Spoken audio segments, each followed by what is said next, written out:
വാഹനാപകടത്തിൽ ലഭിക്കുന്ന നഷ്ടപരിഹാര തുകയ്ക്ക് ഇനി നികുതിയില്ല. എല്ലാ ജില്ലകളിലും വനിതാ ഹോസ്റ്റലുകൾ സ്ഥാപിക്കും. സ്ത്രീ സംരംഭകർക്ക് ഷീമാർട്ട് പോലുള്ള പ്രത്യേക സംരംഭങ്ങൾ വരാൻ പോകുന്നു. വിദേശയാത്രയുടെ നികുതി കുറയുന്നു എന്നിങ്ങനെയുള്ള നിരവധി പ്രഖ്യാപനങ്ങളാണ് ഇന്നത്തെ ബഡ്ജറ്റിൽ നമുക്ക് കാണാൻ സാധിച്ചത്. ഇന്ന് 2026-27 യൂണിയൻ ബഡ്ജറ്റ് പ്രഖ്യാപിച്ചിരിക്കുകയാണ്. ഇന്ന് ഈ ഒരു വീഡിയോ മുഴുവനായി കാണുകയാണെങ്കിൽ കേന്ദ്ര ബഡ്ജറ്റിന്റെ ഒരു മുഴുവൻ അവലോകനം നിങ്ങൾക്ക് മനസ്സിലാക്കാൻ സാധിക്കും. അതുപോലെ തന്നെ ആർക്കൊക്കെയാണ് നേട്ടം ലഭിച്ചത്, കേരളത്തിന് എന്തെങ്കിലും നേട്ടമുണ്ടോ, മറ്റ് സംസ്ഥാനങ്ങളിൽ എന്തൊക്കെയാണ് ലഭിച്ചത്, മൊത്തത്തിൽ എന്തൊക്കെ ബെനിഫിറ്റ്സ് ആണ് സാധാരണ ജനങ്ങൾക്ക് ലഭിക്കുന്നത് എന്നിങ്ങനെയുള്ള എല്ലാ കാര്യങ്ങളും വളരെ വ്യക്തമായി നിങ്ങൾക്ക് മനസ്സിലാക്കാൻ സാധിക്കും. ഞാൻ നിങ്ങളുടെ കരിഷ്മ. എല്ലാവർക്കും ബോസ്വാല മലയാളം യൂട്യൂബ് ചാനലിലേക്ക് സ്വാഗതം. ഇതുവരെ ഈ ചാനൽ സബ്സ്ക്രൈബ് ചെയ്യാത്തവർ ഇപ്പോൾ തന്നെ സബ്സ്ക്രൈബ് ചെയ്യൂ. നിങ്ങൾക്ക് ഇതുപോലുള്ള നിരവധി ഇൻഫോർമേറ്റീവ് വീഡിയോസ് ഈ ഒരു ചാനലിലൂടെ കാണാൻ സാധിക്കും. നമുക്കിനി വീഡിയോയിലേക്ക് കടക്കാം.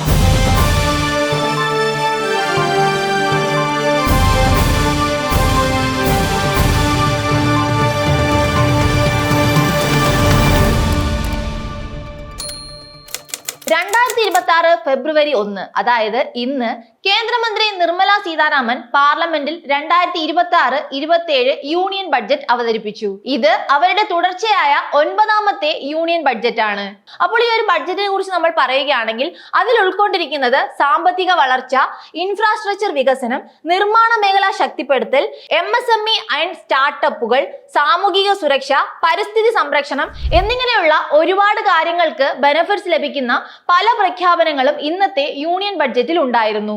ഇനി നമ്മൾ ഫിസിക്കൽ ഡെഫിസിറ്റ് ആൻഡ് ക്യാപിറ്റൽ ചെലവ് നോക്കുകയാണെങ്കിൽ 2026-27 എന്ന വർഷത്തിൽ ഫിസിക്കൽ ഡെഫിസിറ്റ് GDPയുടെ 4.3%. ഇത് നമ്മൾ കഴിഞ്ഞ വർഷവുമായി താരതമ്യം ചെയ്യുകയാണെങ്കിൽ മുൻ വർഷത്തെക്കാളും കുറവാണ്. ഇതിലൂടെ നമുക്ക് മനസ്സിലാകുന്നത് സാമ്പത്തിക അച്ചടക്കത്തിന്റെ സൂചനയാണ്. ഇനി നമ്മൾ ക്യാപിറ്റൽ എക്സ്പെൻഡിച്ചർ, ക്യാപിറ്റൽ ചെലവ് നോക്കുകയാണെങ്കിൽ അത് വരുന്നത് 12.2 ലക്ഷം കോടി രൂപയാണ്. മുൻ വർഷത്തിൽ ഈ ഒരു തുക വന്നിരുന്നത് 11.2 ലക്ഷം കോടി രൂപയാണ്. അങ്ങനെ നോക്കുകയാണെങ്കിൽ മുൻ വർഷത്തിൽ ലഭിച്ചതിനേക്കാൾ കൂടുതൽ തുകയാണ് ഈ വർഷം ലഭിച്ചിരിക്കുന്നത്. അപ്പോൾ അതിലൂടെ നമുക്ക് പല വികസനങ്ങളും നടത്താൻ സാധിക്കും. റോഡ്, റെയിൽവേ, നഗരവികസനം, വ്യാവസായിക അടിസ്ഥാന സൗകര്യങ്ങൾ എന്നിങ്ങനെ പല കാര്യങ്ങൾക്കും നമുക്ക് ഈ ഒരു പണം ഉപയോഗിക്കാൻ സാധിക്കും. അത്തരത്തിൽ നമ്മളുടെ ഇന്ത്യ കൂടുതൽ ഉയരങ്ങളിലേക്ക് എത്തുകയും ചെയ്യും. അടുത്ത സെക്ഷനിലോട്ട് നമ്മൾ കടക്കുകയാണ്. ഇൻഫ്രാസ്ട്രക്ചർ ആൻഡ് റെയിൽ വികസനം. ഇത്തവണത്തെ ബഡ്ജറ്റിൽ 7 പുതിയ അതിവേഗ റെയിൽ ഇടനാഴികളാണ് പ്രഖ്യാപിച്ചിട്ടുള്ളത്. നമ്മുടെ കേരളത്തിലെ എല്ലാവരും പ്രതീക്ഷിച്ചിരുന്ന ഒരു പ്രഖ്യാപനമായിരുന്നു. പക്ഷേ ഈ ഒരു ലിസ്റ്റിൽ കേരളത്തിന്റെ പേര് പറഞ്ഞിട്ടില്ല. അപ്പോൾ ആർക്കൊക്കെയാണ് ഈ ഒരു പ്രഖ്യാപനത്തിലൂടെ ബെനിഫിറ്റ്സ് ലഭിക്കുന്നത് നോക്കാം. മുംബൈ പൂനെ റെയിൽവേ, അതുപോലെ തന്നെ പൂനെ ഹൈദരാബാദ്, അതുപോലെ തന്നെ Hyderabad to Bangalore, Bangalore to Chennai, Chennai to Bangalore, Delhi to Varanasi, Varanasi to Siliguri എന്നീ റൂട്ടിലേക്കാണ് അതിവേഗ റെയിൽ ഇടനാഴികൾ പ്രഖ്യാപിച്ചിരിക്കുന്നത്. കേരളത്തിന് പുതിയ ഹൈസ്പീഡ് റെയിൽ പദ്ധതി ഇല്ല. അത് നമുക്ക് കുറച്ച് വിഷമം ഉണ്ടാക്കുന്ന കാര്യമാണ്. എന്നിരുന്നാലും നമുക്ക് ബഡ്ജറ്റിന്റെ മറ്റ് ഭാഗങ്ങളിലേക്ക് കടക്കാം. നമ്മൾ ഇനി ഡിസ്കസ് ചെയ്യാൻ പോകുന്നത് റെയിൽ എർത്ത് ആൻഡ് ധാതു മണൽ ഇടനാഴി. അതിവേഗ റെയിൽവേയിൽ നിന്ന് കേരളത്തിനെ ഒഴിവാക്കിയിട്ടുണ്ടെങ്കിലും ഈ ഒരു പദ്ധതിയിൽ കേരളത്തിന്റെ പേര് ഇൻക്ലൂഡഡ് ആണ്. അപ്പോൾ നമുക്ക് ഇതെന്താണെന്ന് നോക്കാം. ഈ ഒരു പദ്ധതിയിലൂടെ ഞാൻ ഈ പറഞ്ഞ സംസ്ഥാനങ്ങളിൽ നിന്ന് അപൂർവ ധാതുവും അതുപോലെ തന്നെ ധാതു മണൽ ഖനനവും സാധ്യമാക്കുന്നു. സംസ്കരണം, മൂല്യവർദ്ധിത ഉൽപാദനം എന്നിവയും സാധ്യമാകുന്നു. ഇത്തരത്തിൽ ഈ ഒരു പ്രോജക്റ്റ് വർക്ക് ആവുകയാണെങ്കിൽ നമുക്ക് എന്തൊക്കെ ബെനിഫിറ്റ്സ് ആണ് നേടാൻ സാധിക്കുന്നതെന്ന് നോക്കാം. ഇതിലൂടെ നമുക്ക് സഹായകമായി ലഭിക്കുന്നത് electronics, EV and renewable energy, defence നിർമ്മാണം എന്നിവ സാധ്യമാകും. ഇനി നമ്മൾ പരിസ്ഥിതി അതുപോലെ തന്നെ മത്സ്യബന്ധന മേഖല നോക്കുകയാണെങ്കിൽ കേരളത്തിലും കർണാടകയിലും കടലാമ സംരക്ഷണ കേന്ദ്രങ്ങൾ നിർമ്മിക്കുവാൻ ഈ ഒരു പദ്ധതിയിൽ പ്രഖ്യാപിച്ചിട്ടുണ്ട്. ഇതിലൂടെ പരിചരണം, പുനരധിവാസം, സമുദ്ര പരിസ്ഥിതി സംരക്ഷണം എന്നിവ സാധ്യമാകുന്നു. അതുപോലെ തന്നെ മത്സ്യബന്ധന മേഖലയ്ക്ക് സംഭരണം, വിപണനം, സ്ത്രീകൾക്ക് തൊഴിലവസരങ്ങൾ എന്നിവയും നേടാൻ സാധിക്കും. ഇനി നമ്മൾ ഒരു പ്രധാനപ്പെട്ട പോയിന്റ് ആണ് ഡിസ്കസ് ചെയ്യാൻ പോകുന്നത്. കാരണം സ്ത്രീകൾക്കും കുറെ നല്ല ബെനിഫിറ്റ്സ് ആണ് ഈ ഒരു ബഡ്ജറ്റിലൂടെ ലഭിക്കാൻ പോകുന്നത്. അതെന്തൊക്കെയാണെന്ന് നോക്കാം.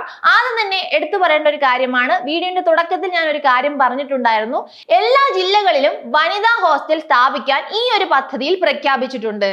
ജോലി ചെയ്യുന്ന സ്ത്രീകൾക്ക് സുരക്ഷ ഉറപ്പാക്കാൻ വേണ്ടിയാണ് ഇത്തരത്തിലൊരു പ്രഖ്യാപനം നടത്തിയിരിക്കുന്നത്. ഇത് മാത്രമല്ല, ഷീമാർട്ട് പോലുള്ള സംരംഭങ്ങൾ ആരംഭിക്കാൻ പോവുകയാണ്.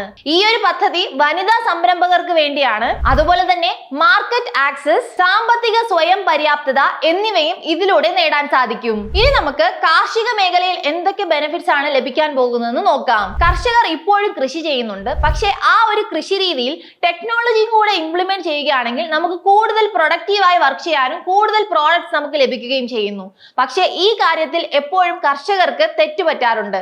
അവർക്ക് കൃത്യമായ ആ ഒരു ടെക്നോളജി യൂസ് ചെയ്യാനുള്ള നോളജ് ഇല്ല. അപ്പോൾ ഇപ്പോൾ നമ്മൾ നോക്കുകയാണെങ്കിൽ ഈ ഒരു പുതിയ ബഡ്ജറ്റിൽ പ്രഖ്യാപിച്ചിരിക്കുന്ന ഒരു കാര്യമാണ് കാർഷിക ഉൽപാദനം വർദ്ധിപ്പിക്കാൻ ടെക്നോളജി അധിഷ്ഠിത കാർഷിക പോർട്ടലുകൾ, അതുപോലെ തന്നെ ഭാരത് വിസ്താർ പദ്ധതികൾ, അതുപോലെ തന്നെ മൾട്ടി ലിംഗ്വൽ കാർഷിക സേവനങ്ങളും നൽകാൻ പദ്ധതിയിൽ പറഞ്ഞിട്ടുണ്ട്. നാളികേരം, കശുവണ്ടി പോലുള്ള ഹൈ വാല്യൂ വിളകൾക്ക് പ്രത്യേക സഹായം നേടാൻ സാധിക്കും. ഈ ഒരു കാര്യത്തിൽ കേരളത്തിനും ബെനിഫിറ്റ്സ് ഉണ്ട്. കാരണം കേരളത്തിൽ തെങ്ങ് അധികമുണ്ട്, അതിൽ നിന്ന് നമുക്ക് നിരവധി നാളികേരവും ലഭിക്കുന്നുണ്ട്. അപ്പോൾ ഇത്തരത്തിൽ ഹൈ വാല്യൂ വിളകൾക്ക് കൂടുതൽ സഹായം ലഭിക്കുമ്പോൾ അത് നമ്മുടെ സംസ്ഥാനത്തിനും ഒരു ബെനിഫിറ്റ് ആയി മാറുകയാണ്. ഇനി നമ്മൾ ആരോഗ്യം ആൻഡ് മെഡിക്കൽ വിദ്യാഭ്യാസം എന്ന സെക്ഷനിലേക്ക് കടക്കാൻ പോവുകയാണ്. 17 ജീവൻ രക്ഷാ മരുന്നുകൾക്ക് കസ്റ്റംസ് ഡ്യൂട്ടി ഒഴിവാക്കിയിരിക്കുകയാണ്. ക്യാൻസർ, ഡയബറ്റീസ് പോലുള്ള രോഗങ്ങളുടെ മരുന്നുകൾക്ക് വില കുറയും. ഇത്തരത്തിൽ നമ്മൾ നോക്കുകയാണെങ്കിൽ ചികിത്സാ ചിലവും കുറയുകയാണ് ചെയ്യുന്നത്. മറ്റൊരു പ്രധാനപ്പെട്ട ഒരു പോയിന്റ് ആണ് മെഡിക്കൽ എഡ്യൂക്കേഷൻ ടാക്സ് 5% നിന്ന് 2% കുറച്ചിരിക്കുകയാണ്. അതുപോലെ തന്നെ പരിശോധന കഴിഞ്ഞാലും ഇൻകം ടാക്സ് റിട്ടേണുകൾ തിരുത്താൻ സാധിക്കും. ഇനി നമ്മൾ നോക്കാൻ പോകുന്ന സെക്ഷൻ ആണ് ടെക്നോളജി ആൻഡ് ക്ലൗഡ്. ക്ലൗഡ് സർവീസുകൾക്ക് 2047 വരെ ടാക്സ് ഹോളിഡേ ആണ്.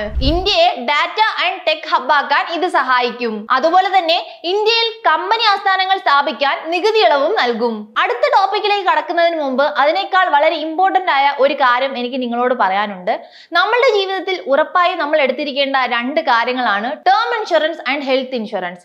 നിങ്ങൾ ഇവ രണ്ടും എടുക്കാൻ ആഗ്രഹിക്കുന്നുണ്ടെങ്കിൽ പോളിസി ബസാർ ഒരു ബെസ്റ്റ് ഓപ്ഷൻ ആണ്. പ്രതിമാസം വെറും 400 രൂപ മുതൽ 500 രൂപ വരെ പ്രീമിയം നൽകി നിങ്ങൾക്ക് സ്റ്റാർട്ട് ചെയ്യാവുന്നതാണ്. 51-ലധികം ഇൻഷുറൻസ് പങ്കാളികൾ, അതുമാത്രമല്ല 15% ഡിസ്കൗണ്ടും നേടാൻ സാധിക്കും. കോടികൾ വരെ കവറേജും നേടാൻ സാധിക്കും. ഇനി നിങ്ങൾ ഹെൽത്ത് ഇൻഷുറൻസ് എടുക്കാൻ പ്ലാൻ ചെയ്യുന്നുണ്ടെങ്കിൽ പ്രതിമാസം വെറും 400 രൂപ മുതൽ 500 രൂപ വരെ പ്രീമിയത്തിൽ നിങ്ങൾക്ക് ആരംഭിക്കാൻ സാധിക്കും. 1 കോടി രൂപ വരെ കവറേജും നിങ്ങൾക്ക് നേടാൻ സാധിക്കും. ഹെൽത്ത് ഇൻഷുറൻസ് എടുക്കുമ്പോൾ നിങ്ങൾക്ക് 25% ഡിസ്കൗണ്ട് ആണ് നേടാൻ സാധിക്കുന്നത്. അതുമാത്രമല്ല 30 മിനിറ്റിനുള്ളിൽ ക്ലെയിം സപ്പോർട്ടും ലഭിക്കുന്നു. 51-ലധികം ഇൻഷുറൻസ് പങ്കാളികളുണ്ട്. നിങ്ങളുടെ വ്യക്തിഗത സഹായത്തിനായി ഡെഡിക്കേറ്റഡ് റിലേഷൻഷിപ്പ് മാനേജറിനെയും നിങ്ങൾക്ക് കോൺടാക്ട് ചെയ്യാൻ സാധിക്കും. അപ്പോൾ നിങ്ങൾ ടേം ഇൻഷുറൻസോ ഹെൽത്ത് ഇൻഷുറൻസോ എടുക്കാൻ പ്ലാൻ ചെയ്യുന്നുണ്ടെങ്കിൽ താഴെ ഡിസ്ക്രിപ്ഷനിൽ ഞാൻ ലിങ്ക് നൽകിയിട്ടുണ്ട്.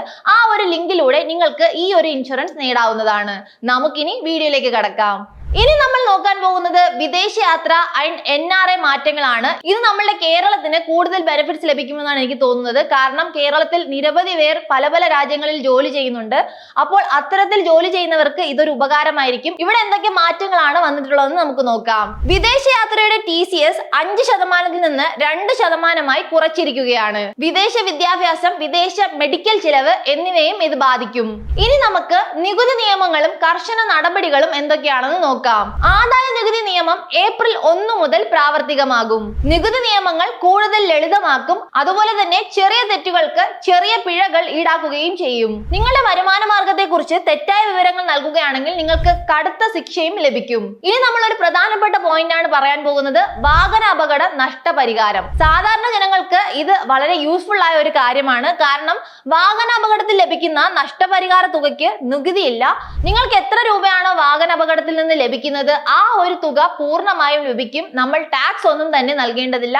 1 രൂപ പോലും ടാക്സ് നൽകേണ്ടതില്ല. അപകട ബാധിതർക്കും അതുപോലെ തന്നെ കുടുംബാംഗങ്ങൾക്കും ഇത് വലിയൊരു ആശ്വാസമായിരിക്കും. ഇനി നമ്മൾ ഈ ഒരു ബഡ്ജറ്റിന്റെ വളരെ പ്രധാനപ്പെട്ട ഒരു പോയിന്റിലേക്ക് പോവുകയാണ്.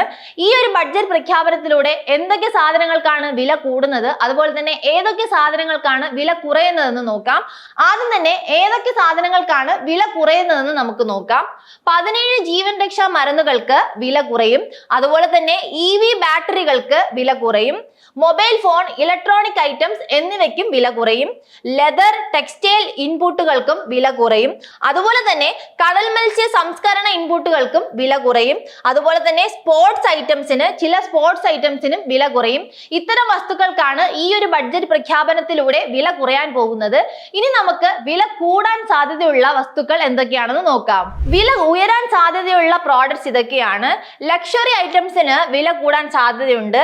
ഇൻഡസ്ട്രിയൽ ഗുഡ്സിന് വില കൂടാൻ സാധ്യതയുണ്ട്. ടൊബാക്കോ, സിഗരറ്റ്, പാൻ മസാല പോലുള്ള ലഹരി വസ്തുക്കൾക്കും വില ഉയരാൻ സാധ്യതയുണ്ട്. അപ്പോൾ നമ്മൾ ഇന്ന് ഈ ഒരു വീഡിയോയിലൂടെ യൂണിയൻ ബഡ്ജറ്റിന്റെ മുഴുവൻ അവലോകനമാണ് നടത്തിയത്.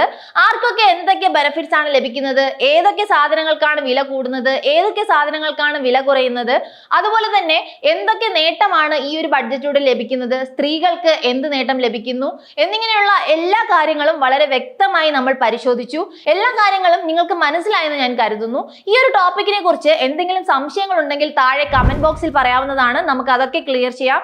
അതുമല്ലെങ്കിൽ ഏതെങ്കിലും ഒരു ടോപ്പിക്കിനെ കുറിച്ച് കൂടുതലായി പഠിക്കണമെന്ന് ആഗ്രഹമുണ്ടെങ്കിൽ അതും താഴെ കമന്റ് ബോക്സിൽ പറയാവുന്നതാണ്. അതിനെക്കുറിച്ച് നമുക്ക് വീഡിയോസും ചെയ്യാവുന്നതാണ്. പിന്നെ ബോസ്വാല മലയാളം യൂട്യൂബ് ചാനൽ സബ്സ്ക്രൈബ് ചെയ്യാൻ മറക്കണ്ട. ബോസ്വാല, ബി ദ ബോസ്.